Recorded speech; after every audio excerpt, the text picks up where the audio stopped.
너는 성공이나 어떠한 인정 욕구가 너무너무 강하구나. 너는 굉장히 열심히 살구나. 그런 얘기를 굉장히 많이 듣고 살았대요. 지금은 본인이 최근 3, 4년 동안 모든 게 다 어떻게 해야 될지 모르겠대요.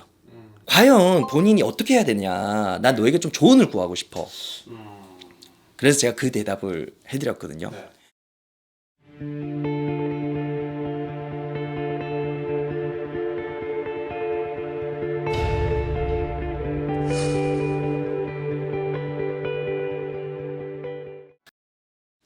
안녕하세요. 국년함의 변도령입니다.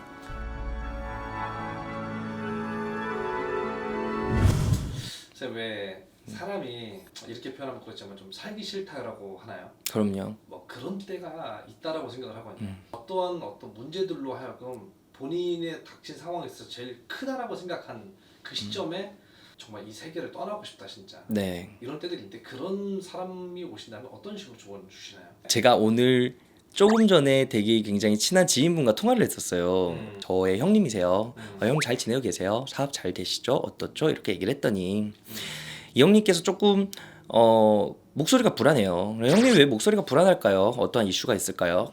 그랬더니 이 형님께서 말씀을 하세요. 변두령, 나는 어떠한 10년 전만 해도 사람들이 눈에 이글이글거리는 열정이 보였다. 나는 무언가를 도전을 하고 무언가에 대해서 갈망이 있고 너는 성공이나 어떠한 인정 욕구가 너무너무 강하구나. 너는 굉장히 열심히 살구나. 그런 얘기를 굉장히 많이 듣고 살았대요. 근데 이 형이 그간에 15년 정도 사업을 하면서 자기가 돈도 많이 벌어보고 많이 까먹어보고 가만히 있어도 보고 여러 가지 많은 경우가 있었는데 지금은 본인이 최근 3, 4년 동안 모든 게 다 어떻게 해야 될지 모르겠대요. 과연 본인이 어떻게 해야 되냐. 난 너에게 좀 조언을 구하고 싶어. 그래서 제가 그 대답을 해드렸거든요. 네. 운칠기삼이라는 게 있대요. 네, 맞아요. 운이 7이고 기운이 3이라고. 누구나 이 때라는 게 존재를 하더라고요. 근데 내가 무언가를 굉장히 열심히 준비를 하고 있는 찰나에 사람들은 그래요. 마라톤 달리기를 하면은 내가 결승선이 보이고 그 결승 지점을 안다면은 굉장히 열심히 달리거든요. 근데 그 결승 지점이 어딘지도 모르고 언제까지 가야 될지도 모르면요, 지쳐버려서 중간에 중도 포기를 해버린대요. 그래서 인생이라는 것 자체가 여러분 결승선이 없는 것 같아요. 출발의 선도 없고 내가 내일 무언가를 새롭게 시작한다고 해서 남들이 나에게 비난할 자격이 없고 내가 무언가를 포기한다고 해서 남들에게 비난을 받을 자격은 없는 것 같아요. 내가 그냥 꿋꿋하게 내가 하던 일을 묵묵하게 하다 보면요, 그거는 내 스스로가 답답하고 힘들지언정 언젠가는 결승 꼬린점이 있고 내가 다시 한번 올라갈 길이 있다라고 생각을 하거든요. 저는 그런 얘기를 드려요. 감독님, 저도 20대 초반만 해도 한 달에 진짜 152만 원 벌면은 내가 소원이 없을 것 같아. 내가 200을 버니까 300을 벌고 싶고 300을 버니까 500을 벌고 싶어요.